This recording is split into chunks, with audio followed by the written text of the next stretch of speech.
Bonjour à tous, ici Julien Petit. Fan de voitures, bienvenue sur ma chaîne. Restez avec moi, on va aborder notre sujet du jour sans plus tarder. 20 OCT. 2022, 20h11 PM EDT. Les freins à disque ou à rotor sont les plus utilisés. Que vous conduisiez une Mercedes, une moto ou une camionnette, votre véhicule est probablement équipé de ce type de frein. Les freins à disque sont bien meilleurs que les freins à tambour en raison de leur puissance de freinage.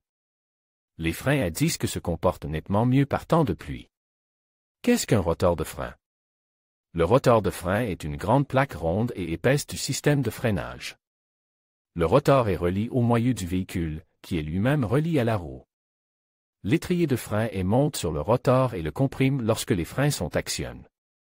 Lorsque le conducteur du véhicule appuie sur la pédale de frein, le liquide de frein contenu dans le système hydraulique de freinage fait en sorte que les pistons de l'étrier s'écrasent contre les plaquettes de frein de chaque côte du rotor, ralentissant ainsi la rotation du rotor jusqu'à ce qu'il s'arrête.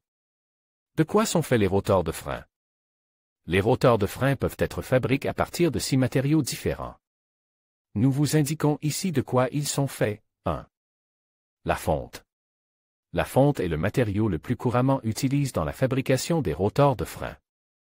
Une conception adéquate peut lui permettre de fonctionner correctement, même sur des véhicules très performants. Cependant, il s'agit d'un matériau lourd qui augmente le poids total du véhicule. 2. Freins en acier. En raison de leurs dimensions plus fines et de leur poids plus léger, les rotors en acier ont été le choix des coureurs pendant de nombreuses années. Si l'on compare les rotors de frein en fonte aux rotors en acier, ces derniers supportent mieux les conditions de surchauffe. Ils offrent un bon équilibre d'adhérence pour les voitures de dragster et sont également plus faciles à manipuler en raison de leur poids plus léger. Toutefois, les rotors en acier ne sont pas très durables. En outre, les rotors déformés produisent des bruits gênants et provoquent une sensation de pression de la pédale au moment du freinage.